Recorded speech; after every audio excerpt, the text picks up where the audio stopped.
Hello there. I'm Scotty. You're not. Um, yeah. So remember a few months ago when I bought all those comic book movies from eBay? I bet you're wondering what's it gonna do with that. Well, I plan to do a bunch of comic book movies over the summer, and now it's almost August, and I haven't done jack. Right? So I decided at least better get a start on it, and so I got like the first 10. Well, technically, we'll get to that. I'm ready to go. Um, Thumbnails for them and everything.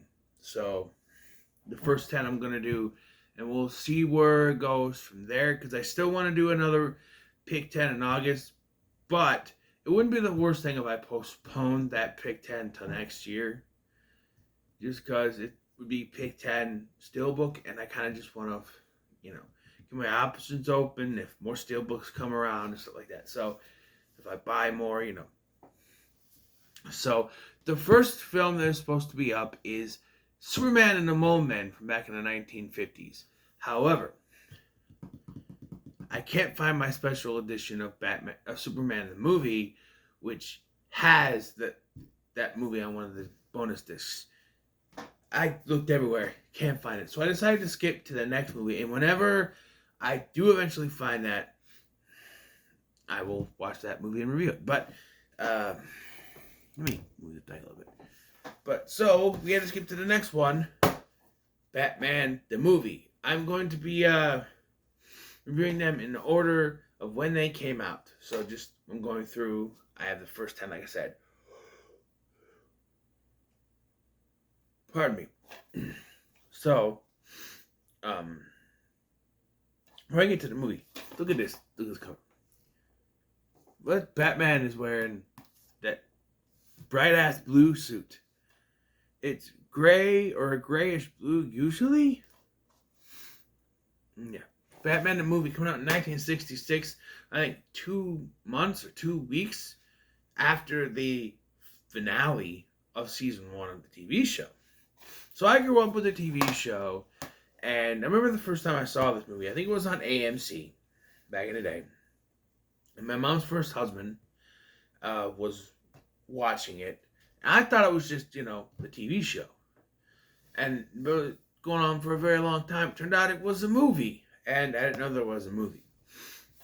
So, the movie focuses on Batman and Robin trying to stop the evil team up of Joker, Riddler, Penguin, and Catwoman. Most of the actors, and by most I mean all but one, of the actors from the TV series reprise their roles.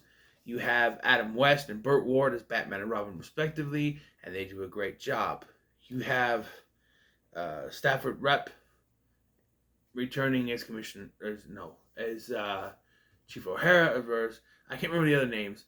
Alan Napier as Alfred, and then the actual commissioner coming back. Of course, you have Burgess Meredith, Frank Gorshin, and Cesar Romero as Penguin, Riddler, and Joker. But Lee Merriweather plays Catwoman, replacing Julie Newmar, who would play her in the first 2 seasons, because rumors Julie Newmar had back problems at the time and couldn't, a back injury at the time and couldn't portray the role. So, yeah, and if you really didn't look it up, you would think it's the same actress. I mean, it's, they look similar at least. And, yeah. So, before I get into the plot, let's talk about the characters. Like I said, Batman and Robin, they're great. They're just like they are on the TV show. Robin's figuring out as holy, holy Polaris, holy Pinocchio. He doesn't say that, but holy blank, blank, blank. The whole thing. And he is the quintessential classic Robin. He embodies what the Robin was at the time, as does Adam West's Batman. He's cheesy. He's corny. He's going around. There's a part in the film where he's running around with a bomb trying to get rid of it. It's very extended. I didn't realize how long that scene was. He's running around trying to get rid of it. Everything's in his way. There's a band. There's people. At one point he thinks he's got it, and there's a bunch of ducks in the river. I say, screw the ducks. And that's when he turns to the camera and says, some days you just can't get rid of a bomb. It's very cheesy. It's very cheesy dialogue. You got the villains, right? The Joker, portrayed by Cesar Romero, he's great as the Joker. He's not one of my favorites. Jack Nicholson's still my favorite, but he's great as the Joker. Most notably, Cesar Romero refused to shave off his mustache for the role, and so you can tell he still has it. Lee Merriweather as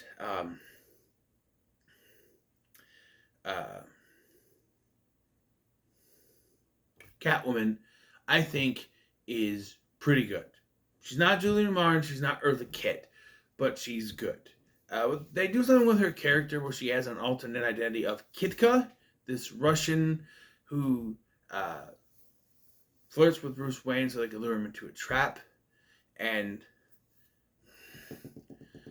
something crossed my mind watching it this time. Why couldn't they just call her Selina Kyle? Bruce and Selina have had that sort of relationship in the comics and everything. I don't know if it was at this point in the comics, but they've had that kind of relationship in the comics. And, Bruce falling in love with Selina Kyle is nothing new. And so, the heartbreak at the end when he finds out that she is Catwoman, although she's wearing a thinly veiled mask, is similar to, hey, look, I'm Clark Kent. Superman! That sort of thing. So, just a sidebar, my son and I were watching the Elseworlds crossover, and they're in Smallville on the farm, and Barry and Oliver are there, they're talking, and he's there, like, that's that Clark Kent guy. Yeah, okay, and they're talking, and he takes out his glasses, and my son goes, look, it's Superman! I'm like, he gets it. So, because I've done that joke. I'm like, he can be like, it's Clark Kent and take glasses off. It's Superman. Crap, But yeah, but she's doing the Russian accent. But what gets me is there's so many times that she emphasizes the purr when she says perfect that he just doesn't catch on to it. Burgess Meredith as the Penguin, fantastic. One of my favorite portrayals of the Penguin. I'm sorry, Danny DeVito, but this is great. You know what I mean? He is great. I think the guy from Gotham did a good job too, but I think he's really great.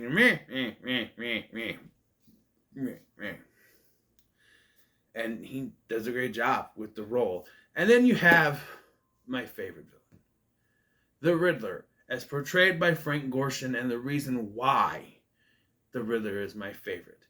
I grew up, I saw this portrayal. Jim Carrey is one thing. Now, I have to kind of, make this look. When people say that Jim Carrey is too wacky. Have you seen this Riddler? Frank Gorshin is the epitome of wacky when portraying this character, and that's why I love it. Yes, the more serious Riddler is good. Like, I liked the guy in The Batman. I think he was good. He's not the Riddler I'm used to, but I thought he was good. I said in my review of that movie that the Riddler is my favorite Batman villain, and it's because of Frank Gorshin's performance. I remember a Nick at Night commercial where they brought Frank Gorshin back to sort of reprise the Riddler. He sort of was and sort of wasn't. It was really cool. His Batman was going to be airing on, the TV show was going to be airing on Nick at Night, so they kind of put it on there. But yeah, he is great. He is, to me, the best villain in this. He's, Frank Gorshin is great. There's a point in this film where, he wants to put out a riddle, right? He puts out riddles and stuff, and he is single-handedly responsible for Batman and Robin catching up to them because his riddles lead them right to them. Like, at one point, they're gonna get away, but he has to put out his riddle thing. It knocks the Batcopter over. They happen to land on some foam rubber mattress thing, lucky for them, and then they see the riddles, and they know exactly where to go. How he just not done that.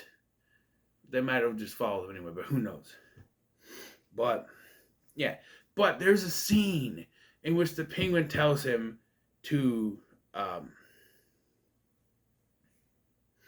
to send out ransom notices to the countries of the World Council, but not to put any riddles. Just do it plain. Just do it straight. And the look on the Riddler's face is if he's been heartbroken. He's like it's just in that moment where he's like, riddles are his whole thing, and now he's been told, you can't do that. Don't do it. Don't do it. And he looks heartbroken, and he has to just send out regular messages. And first of all, if you wanted to send out regular messages, why have the Riddler do it? Any one of y'all could do it, but the Riddler. So let's get to the plot. And the plot is, so it's very weird how this movie starts. We have opening credit things. It's not the Batman theme song. It's weird instrumental music with spotlights and showing our characters of the film. And then the beginning of this is just delivered an exposition from the narrator. He's not credited in the credits, by the way, but the narrator. And I think it's like 5 minutes before we actually get actual dialogue from the characters, as the narrator is narrating us what's going on. Usually, when it's in the episode, you get a little narration followed by an opening scene of the criminals doing something. You get, oh, we gotta call Batman. Call Batman. They go into the bat poles, and then you get the theme song, right? And then we're off. But here, everything that has happened at this point is delivered in exposition from the narrator. He tells us, it's like they didn't have enough money to film it. Where they're like, oh, this happened, and a submarine is there, and they can't kidnap Commodore Schmidt-Lap. And so, now Batman and Robin have been called or are on the way to deal with them. And it's like, in the show, they would have shown all of that. Why? It just so quickly done. They're in the Batcopter. A distress signal or something like that. And then it disappears because it wasn't there. And we get the shark repellent bat spray, which so convenient spray. There's a shark repellent bat spray. There's a sleep spray, sleep bat spray or something like that. And then a bat awake spray. Don't know how that works. Yeah. And they do basically what the first episode does, where they have someone in disguise try to go to the Batcave. I mean, Riddler could have told you it wasn't going to work. It didn't work with Molly. Actually, Molly ended up killing herself because she was so afraid to get help from Batman. I don't know, that first episode was really weird. But anyway, Penguin eventually disguises himself as Commodore Schmidt-Lap. This is later in the film. They know it's Penguin. They pretty much indicate they know it's Penguin. But it's so he had dehydrated 5 goons and put them in little vials. And he goes to the Batcave and he rehydrates them. But he uses the heavy water, so as soon as they're hit, they boop. I'm like, I don't know if there was like a violence thing where they couldn't use it. There is a big fight at the end of the film, but it feels like they couldn't have a lot of violence in the film until the end, maybe. I don't know. We'll talk about that fight, to be honest. But yeah, and then even though it's pretty much ousted as the Penguin, they're like, oh, Batman's like, well, clearly you've been brainwashed into doing it by those foul fiends. Yes, and then he conks them out. They pretend to get knocked out by his gas because they use these special pills that make them immune to the gas. And then they follow the Batmobile back to where they're hiding. That ends up with that whole thing. Anyway, their plan is to dehydrate the World Security Council, hold them for ransom, and then give them back afterwards, I suppose. But the ending of this movie is convoluted anyway. But let's get back earlier in the film, where you have their plan is to kidnap Bruce Wayne, hold him by using this Miss Kitka that they've invented. There's a Catwoman in a Russian disguise. And kidnap Bruce Wayne to trap Batman, trick Batman and Robin into coming into a trap where they bounce off a Lotus Spring trap into the arms of a exploding, the Penguin's exploding octopus. It's one of Joker's little contraptions that springs them out into the a Penguin's exploding octopus, lured by a riddle, and Miss Kittica. So all four are involved. And look, these riddles, how they figure out all four of them are involved.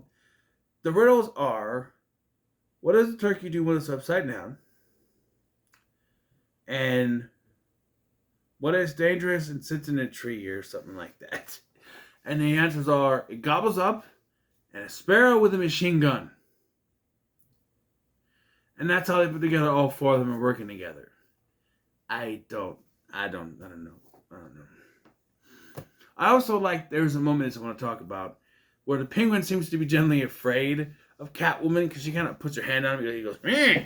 Like he's afraid of her. Like, bird, cat, the whole thing. Speaking of cat, we'll get to that. But anyway, so Bruce is kidnapped while on a date with Miss Kittica. By the way, Batman be horny as fuck. I'm telling you, they are in this carriage. It's 1966. Where are their carriages? Anyway, he's in this carriage, and they close their eyes, and she starts talking about a dream of Batman and Robin going to rush the steps and save the day. And he's like, I have a different dream. Quite different. And I'm like, this guy, he's doing it, banging her. It's going to reach its climax. Climax? Batman? It's Bruce Wayne, but still. And then he's like, Miss Kittica, shall I accompany you to your rental apartment, over it is? And I'm like, oh, he fitting to smash. Batman wants to smash. They get back there, she's like, I need to fit into something more comfortable. So she puts in like a robe, and I'm just like, Batman is unbelievably horny here. And then, of course, the Joker, Riddler, and Penguin come riding on rocket umbrellas, which are literally like rockets that are shaped like umbrellas. Basically, with the goons. And meanwhile, Alfred and Robin, with Alfred wearing a little bat mask, are watching them from the Batmobile. And because they start to kiss, Dick turns it off. Well, this is, of course, when the bad guys come and take them away. When they turn it back on, they find out that everything's gone. And when Robin goes to get out, he looks up and realizes they're flying away. By the way, Catwoman is howling around. And they don't notice that, And it's funny earlier or later when they're looking through the periscope and there's Catwoman here and there's one of the thugs and she goes, and the thug just goes. Like he's so confused at what's going on. He does that a lot. But yeah. And so, but this plan doesn't work out the way they want it to. And I'm sitting there watching this thinking, couldn't they have picked anyone but Bruce Wayne? Why has it got to be Bruce Wayne? Because now the writers have got themselves into a pickle. How do they solve this? Well, Bruce Wayne gets free and fights free, of course. And have to trick him with Miss Kittica being there. But he gets out and runs back home.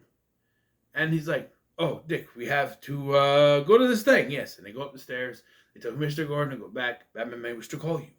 And then they go into the Batcave and they get ready to go. And they go exactly back. And they're like, the bad guys are like, Batman's never going to come here now. But the police will. We'll leave a bomb for them. That's where the bomb thing comes from. But it's like, it's Batman and Robin. They don't call it police. Batman and Robin go there. And, yeah, they make you think Batman blew up. But he's just hiding behind these pipes, which Dick is standing next to, where Robin is standing next to. And it's like, how did you not see him? He's right there. I don't know. He's like, I hid behind these metal bars for shielding. And I'm like, yeah, but there's no damage to the bars, though. Just saying. But yeah, I always thought that it ended with him not knowing that Catwoman was Miss Kittica, but he knows. He knows by the end of this. But the ending, I do not care for. So, at the ending, we have this big fight on the top of the... First of all, okay. So, they're trying to track down the submarine, and they try to fire missiles at him, and then they try to fire They try to fire missiles at him, but they're able to make that blow up. And then they try to fire 2 torpedoes at him and use the bat charges to stop it. And then they start circling around the thing and fire bat charges at the submarine. But they know that the members of the Security Council are down there dehydrated and they can't break them. But they keep shooting the charges and we keep seeing this thing go like this. And clearly it's on like a string or something because it never... It's like, I don't know, the whole time. You have this big fight on top. Eventually they're forced to surface the submarine. So they have this big fight where very obvious Riddler's stuntman is knocked into the water. That was not Frank Gorshin. It's a stuntman. You can tell. I'm sorry. I don't know if you could tell on the regular one, but I guess I just got an HDMI cable. I know this is DVD quality, but say what the ratio is this. After go teaser. Widescreen. I don't know if it's widescreen, but it filled the entire screen. So, but I got a new HDMI cable. It's like a 4K HDMI, so it looked really good, even for a DVD. But yeah, you could tell that wasn't Frank Gorshin and went in the water. He's like, no way, I'm not going in the water. You know, I'm sure he didn't do the whole shtick, but yeah. And then so they tie them up, but it looks very much like they just kind of wrangled themselves in there and got, you know, and then they go down and it revealed that Miss Kicker's there. Batman grabs the thing with the dehydrated people in it. Commodore Schmidlap comes out, ranting and raving, knocks Batman over, knocks the thing over, all over the place, and then sneezes. Right. So in an earlier scene when the World Security Council, or whatever they're called, I have a feeling the World Security Council was from Captain America, the Winter Soldier, but we'll keep going. They're all arguing and they weren't paying attention and they're all dehydrated and stuff like that. Here, now, this is where I don't like the ending, okay? So Batman and Robin go back to the Batcave. You got someone doing a Lyndon B. Johnson impersonation. And then that's the president, you know. And then they think they got it fixed. So they go to the World Security Council building, or whatever it is, and they have them all there and they rehydrate them. But then when they start arguing, they realize that they are each in a different accent or dialect, language, a different language than they were before.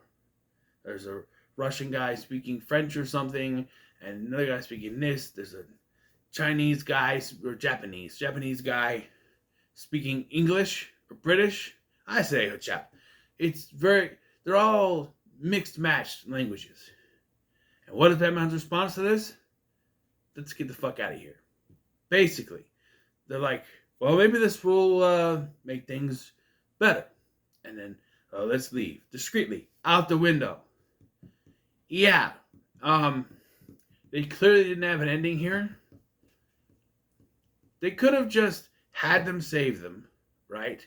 Have an award ceremony, and then once again the day has been saved thanks to the Caped Crusaders, Batman, and Robin, and then end.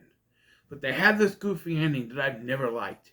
It makes no sense. Batman and Robin are the heroes, and they see this. Batman sees this.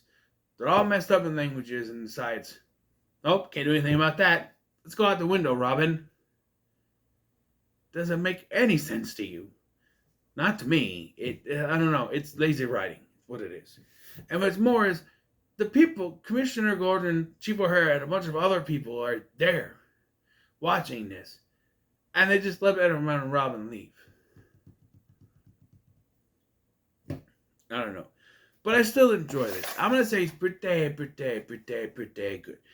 I enjoy this a lot, watch this. I had a lot of fun with it. And I think it's a great start to this little marathon I'm doing. So, what are your thoughts on Batman the movie? Let me know in the comments below. Make sure to like, share, and subscribe. Thank you for watching. I've been Scotty, and I'll see you in the next one.